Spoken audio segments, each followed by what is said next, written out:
Well, welcome to a special episode of the Leadership Enigma, because we are, as you can see, on location in beautiful Nairobi, Kenya. And we're actually on site at the Leadership Centre of KCB, Kenya Commercial Bank. And I have with me the wonderful Paul Russo, who is the CEO of that organisation. And trust me, you don't want to miss this particular episode, because we're really going to delve into human-centred leadership. Come back to me just after the break.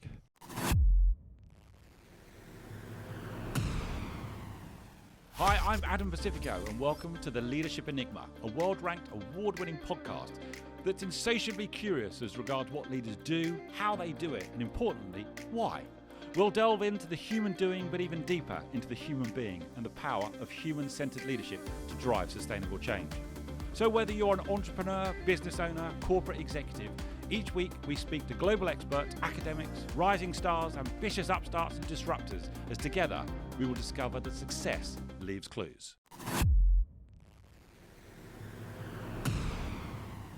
Paul, it's a massive warm welcome. How are you? Lovely to be with you, Adam, at our Leadership Centre.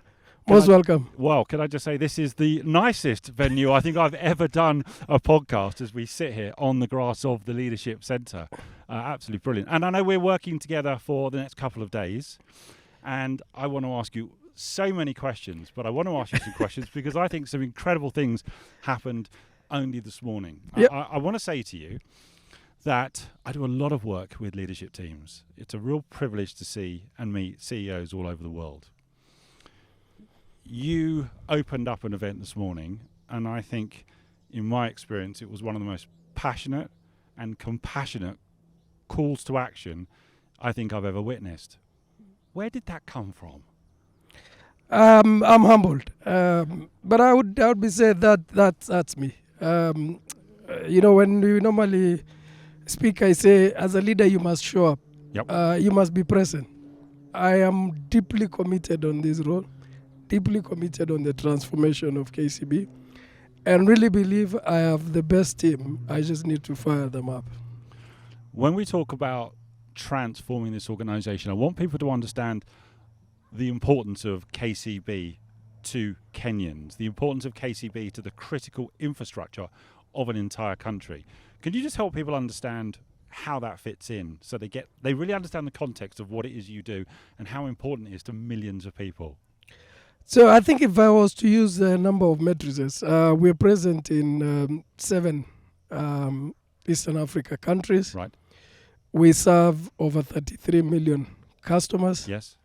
We run over 300 branch network. We run probably around 4,000 or thereabout agency outlets. We have 12,000 staff. I always say, if you want to get an average African family, just multiply that with 6. Right. But also think about the black tax, because every single person there is supporting a whole community behind that. That's the ecosystem. The number 1 bank in Eastern Africa, at 2.2 trillion in assets in Kenya shillings. The first bank to cross the 2 trillion mark. With a long legacy. 127 years old. Right. And there lies the challenge, because how do you contribute for the next 100 years? So my question is, how do I create tailwinds for the next 100 years? My term might be a year. Okay, I'm done. 2 years. Another 3 years. But at the end of the day, it's a contribution, the tailwinds for the next phase. What do you think really is compelling you at the moment? You're 2 years into your tenure. We're now starting to move into a new phase for the bank. What is driving you? What is the purpose or personal purpose that you have, which is really, it's igniting the fire that I heard earlier this morning? I am refining my purpose, Right. informed by my background, having been able to go through education from 100% of goodwill from others. Well, let's talk about, because you come from humble beginnings, and I know that has in many ways crafted the leader that you are now. No, crafted the human you are now, Paul. Tell us a little bit about that background. I am the last born in a family of 6. Yep. Look, if you look around, I'm the only one who went to school Right. in my family. Parents were deeply nomads in the northern part of Kenya, educated in primary school by the Catholic Church and the community. Right. I went to one of the best high schools, saved by Food for the Hungry International, which is a US NGO. And I did work to pay for my school fees in the university with a non-government organization called Indigenous Information Network. However, in all those phases, I have always relied on the community. I am who I am because faceless people showed up, Right. paid for my school fees, made the support for me. Therefore, it's an imperative that I give back. And the first way to give back is to make the institution that we work in human-friendly, give staff opportunities to be who they want to be, but most importantly, use the organization and its instrument to lift the societies that we operate in. So, and that's why I say people just don't matter. People, everything. Now, that was a message that I know that is top of mind for you, and it was a message that you gave again this morning. Not people are important, people are everything. As somebody who's at the top of an organisation, how do you try and distill that amongst thousands of people across regions, through levels? How do you get that to cascade? I think, thanks to the engagements with yourselves, I have come to pick out that leadership is energy expensive. Yeah. I have committed that I directly engage staff across all our networks.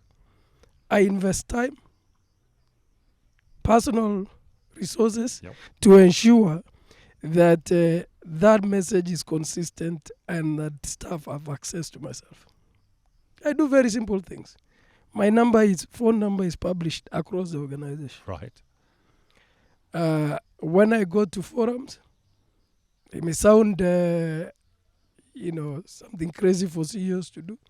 I spend my own money to have drinks and catch up with the staff. I hardly make claims from the bank. Because spending time to understand what our people are going through, what their aspirations are, and how I and the leadership team can contribute is the most important thing for me.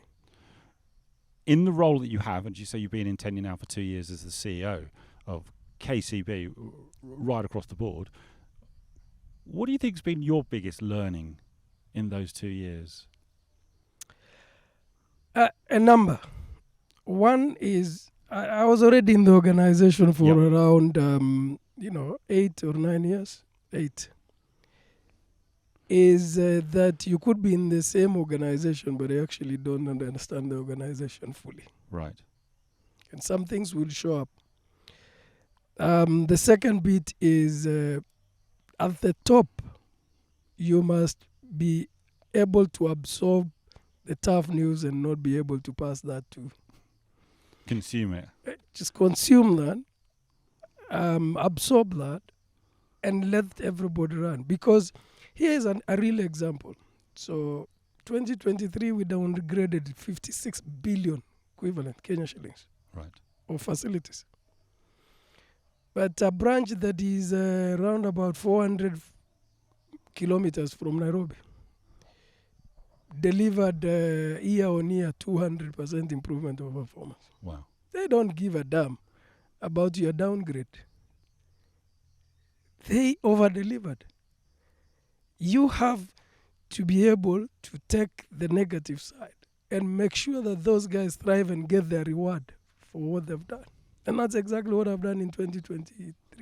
Made sure, even in the most difficult, poorest performance ever for KCB Kenya, the staff that delivered in that got reward and leaders didn't.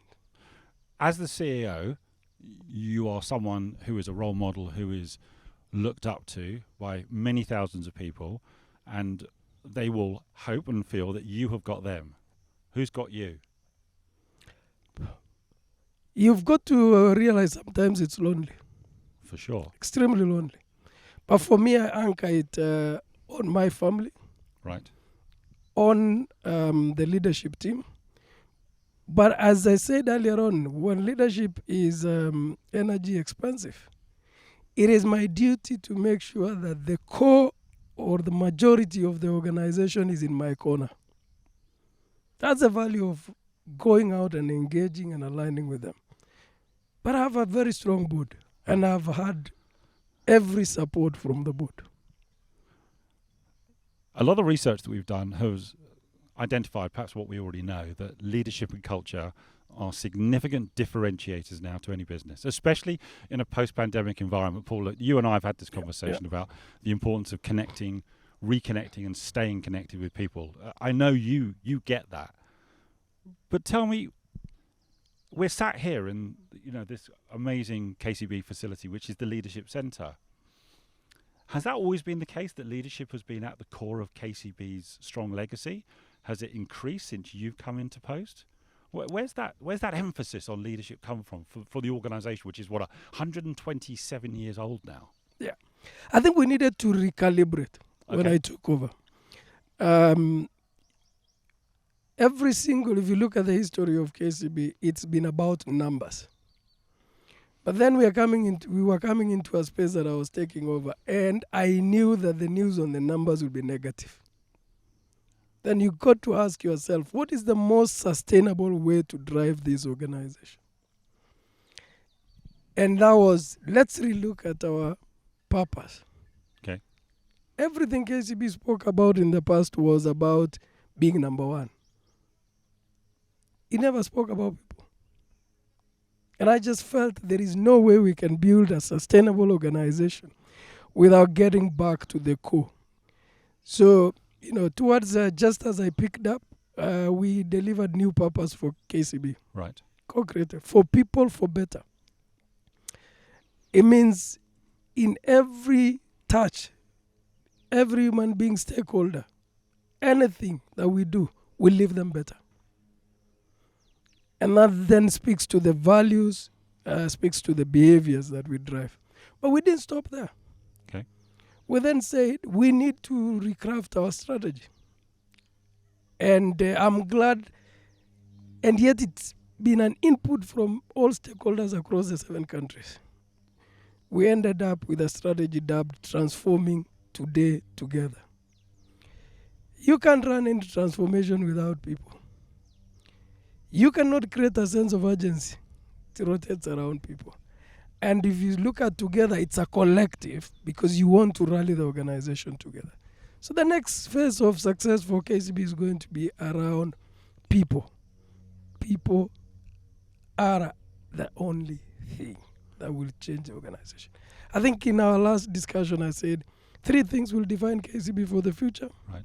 It's people, it's technology, it's partnerships. But when I speak to my teams, everything goes back to people. Always the people. It is the heart and soul of this organization. And I think for a long time, if we get people right, I believe we get people right, results will come through. And I can tell you, I know we're in a close period, reporting period. The Q1 is already done. I can see the results. But people might say, Paul, it's too early. No, it's not early. I saw it in Q3 results. I saw it in Q4 results. I have seen it in Q1 result of this year. We've spoken a lot about personal purpose. That was something that we've all worked together on only a few months ago. You've talked about organizational purpose. I want to always link that with there's purpose, but there's also courage to carry out the purpose. And I know that you had to be courageous when you first got in to the particular role. There were legacy loans, there were legal claims, and there were things that needed to be tightened up. So how did you approach that? Well, you weren't new to KCB, but you were new to the CEO role.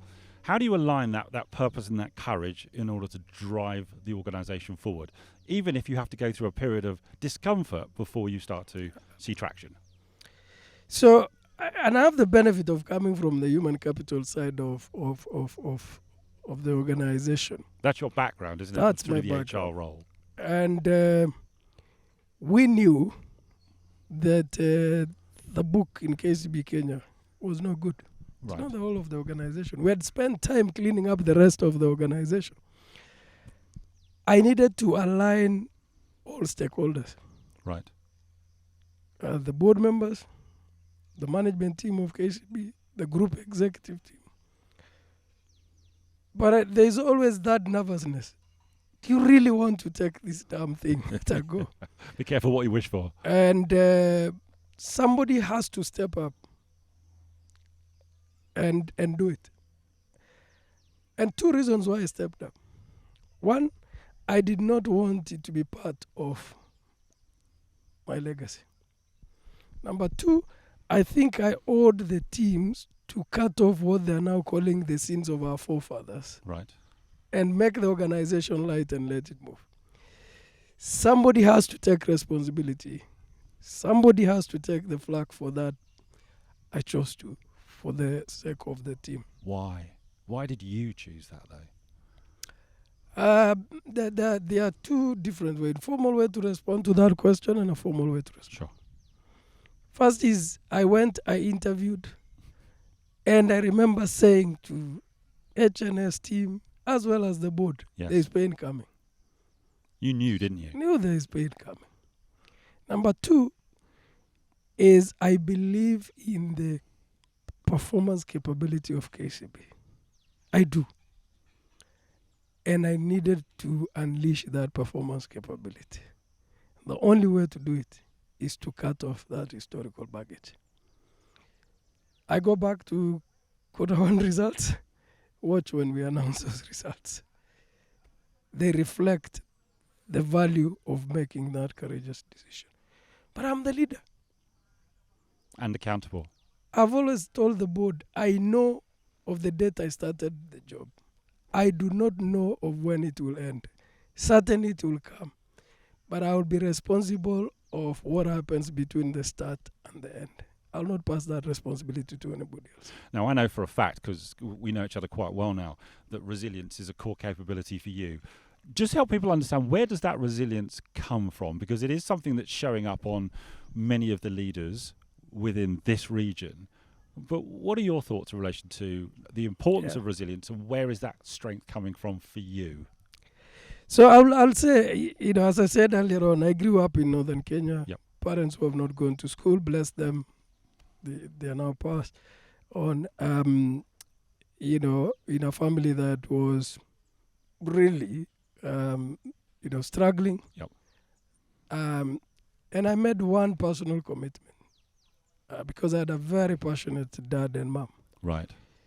That whether it was through education or whatever, I was going to make them proud. It's every ambition for every kid. But look, Adam, what really happens in northern Kenya, for those who don't know, is you're fighting drought, you're fighting banditry, Yep. you're fighting diseases, and you are fighting, just being left out. From now climate change is becoming a bigger problem. So from the onset, you just needed to survive to get out. Yeah. And for me, most of, if not all, everybody that comes out from there just wants to get out of that situation and help their families. But as I built up my career, I started seeing, stories of people who have come out of there who were senior, who had built their track record. And I said, why not me? And therefore you start challenging yourself. But that resilience for me comes from, I just don't want to go back there. No. Listen, it's a set of experiences that I probably don't hear replicated from Western leaders. When you talk about drought, you talk about bandits, you talk about simply just being left out, lack of opportunity. Did you know you were going to be a CEO?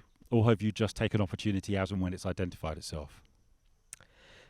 So I must say, I'm one of those people who say to when I speak about careers, Yep. if anybody comes to you and say that figured out they'll go for a CEO role, I think chase that person out of that room. Right. Yeah. You have aspirations. Of course. But you build and navigate as you go. And I've told this story, and it's been written in different spaces in Kenya. When I grew up, I used to sell kales and I used to walk 10 kilometers one way and back. I say there's a place called Songa and there's Marsabit town. Anybody can compute the kilometers. Right. And in that experience, as I was in primary school and I was doing that, I used to see KCB, it's an imposing branch. It's still there. It is one of the iconic buildings in that village. Marsabit is almost 500 kilometers from Nairobi. Right. And these guys had a Land Rover in those years. The employees? Of KCB in Marsabit. And they used to be driven they had staff quarters. Right. Today, the iconic buildings, they were sold, but they are there. 3-bedroom man, and I'm living in a thatched house. Right. And these guys used to get newspapers. They used to be driven. They wore ties. I remember you mentioning that. So I really wanted to be... There's no ties for us today, Paul. Let me tell you. I wanted to be one of them. So you aspired to be... And all what I needed was to finish Form 4. Right. I didn't need a degree because at that time KCB was employing guys. How old were you at that point? Maybe 12. Wow. Yeah, maybe 12, 13. Okay. And I just admired. I was there carrying a sack of curls and doing rounds trying to hawk. Yes. Because you hawk. And these guys are being driven. I had walked already 2 hours from my village to there. Then I did well in primary school and got admitted to a national school. And there, I find children from every corner in Kenya. Yeah. Some of them children of ministers. Yeah. Sons of ministers, others from local villages like myself. Quickly realized that almost 99% of fellows go to university from the school. Right. I said I must also go to the university. And that's when I started thinking about university. Remember, I went there not just wanting to finish Form 4 and join KCB. Stage by stage. Then I saw I can also go to university, and I went to the university. And as you're in the university, and I was working, as I said, I used to go and train women groups on bookkeeping to be paid so that I can. So I used to sacrifice my Friday when I'm back on Sunday. Okay. Then I realized that the best students would be shortlisted for management trainees. So I said I must get into this. So you saw opportunity So I became the best. I was the best in my class. Then I was invited for a few interviews, Unilever, East African Breweries. And I joined East African Breweries as a graduate trainee. Right. But as I was in the final interview, I was asked what function I wanted to join. Because I'm answering you in a long way. And I said marketing. They said, why? I said, I see that, I started marketing. They have cars, they're branded cars. And they push the brand. So on to me. Poor me, I ended up in HR. As the sole individual. We were 650 or so people that applied for that job. Right. They took only 10. So I ended up in HR. Now, at this time, I learned brewing, learned packaging, learned sales, learned marketing, malting class. My dreams are changing. The most senior person from my community was a district administrator. Right. Most senior. So I was saying I must get there. Yet I'm in a corporate world, but I could symbolize success. If that fellow came home, everybody will stop and give them attention. Now from there, I took risks. Okay. Because I got into HR, I started now navigating my career deliberately. seeking experiences that will take me to the next level. Right. So that's why I'm here. If I didn't take opportunity to move from Kenya, Barclays, Kenya, to take up the Tanzania job, take up the Mauritius job, eventually end up in South Africa, I would never have joined KCB as a group HR director. If I didn't take up the receiver manager in Chase Bank to reopen a bank that was closed, as an HR professional, everybody would have thought I will not do it. 2 years, made 2 billion in management fee for KCB. Reopened the bank, it's running successfully as State Bank of Mauritius today. Went to group regional businesses. I don't think anybody wanted. The target was move the contribution of our regional businesses from 5 to, at that time, 15. It looked like a daunting. For all the years they were there, it was 5%. I exited when it was 17. Right. Then National Bank, from a loss-making institution of 1 billion Kenya shillings, I left when it was making 2 billion shillings. I would never have been considered for this CEO role had I not built those experiences. So you can dream about a CEO role. The question is, how are you navigating? It sounds like you took opportunity as and when it identified itself, and you weren't afraid to take the risks. And you had the resilience. We've talked about that as well. There's something I want to talk to you about, because I know that you and I share a passion, not just football, but it's human-centered leadership. That is something that we have talked about continuously. We're talking about with your ExCo, with the GMC, and it's something that we'll be talking about and cascading throughout the organisation. It's important to you. Tell me a little bit about what human-centered leadership means to you personally as a CEO. People is everything. And particularly in Africa. Right. You might see an employee, but the ecosystem of people that are dependent on that person is what people refer to as black tax. What do you mean? Because from the pay the person receives, the number of people they are maintaining without pay. Right. Uncles, brothers, cousins, distant cousins.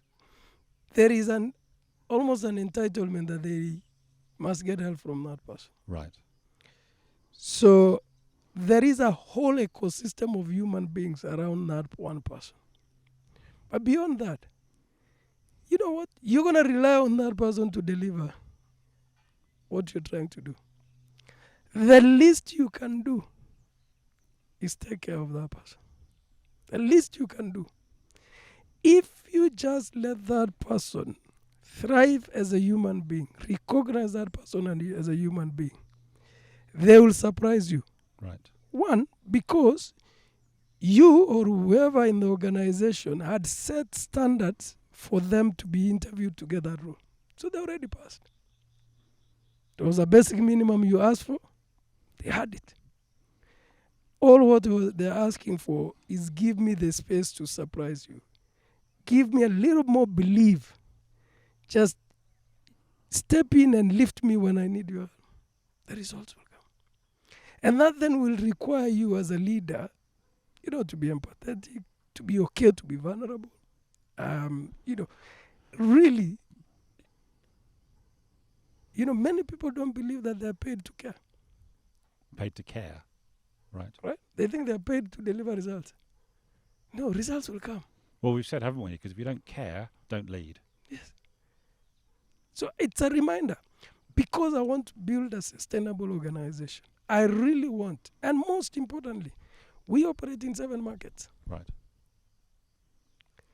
You've got to be able, for you to be culture sensitive, for you to go and speak about a business in Rwanda, care is constant. It's one thing you don't need to change. If I move to Tanzania, care is the same language.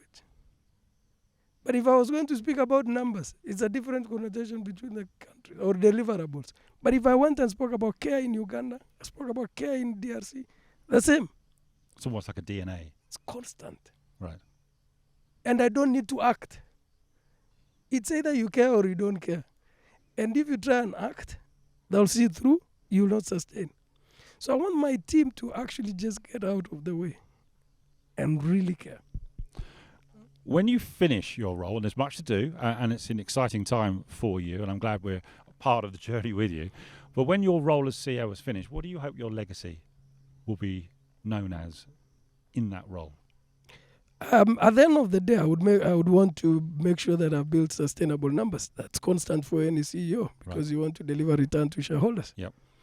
But I really want everybody to say that in one way or another, I gave them reason to believe.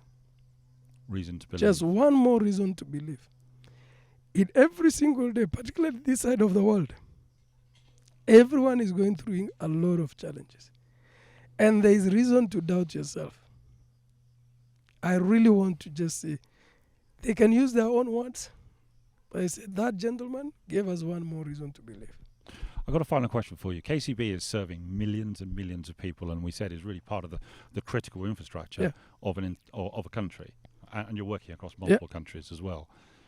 Do you see that as enormous pressure, or do you see that as an enormous privilege, or a combination? It's both. Right. First, to lead KCB is a privilege. I would imagine how many individuals want to be CEOs of KCB. Yeah. But it comes with responsibility. And then some. And it does come with unreasonable expectations. Right. But every single day I pray that I remain myself and I do not try and change. When I say I do not change, just to look like a CEO. Right. But remind myself of the promises I made to build a sustainable organization with people at the core. Well, Paul, I just want to say a massive thank you for doing this, for being passionate about all things human-centered leadership. And I've got one more question. Yes. Will Arsenal win the Premier League? Arsenal will win the Premier League and Champions League. Well, you heard it here first in Nairobi, Kenya. Paul, you're an absolute superstar. Thank you very much. Take great care. We have work to do together. You have to believe it. I hope anyone from Arsenal listening now has that level of belief. So we'll see what happens. Thank you. Thank you very much. Thank you. Take care. Bye.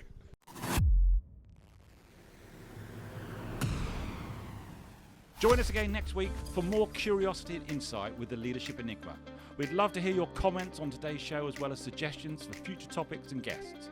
Get in touch with me on LinkedIn or visit us at www.leadersenigma.com. Don't forget to rate, review and subscribe on all your major podcast platforms and on our dedicated YouTube channel. Thanks again for joining the community.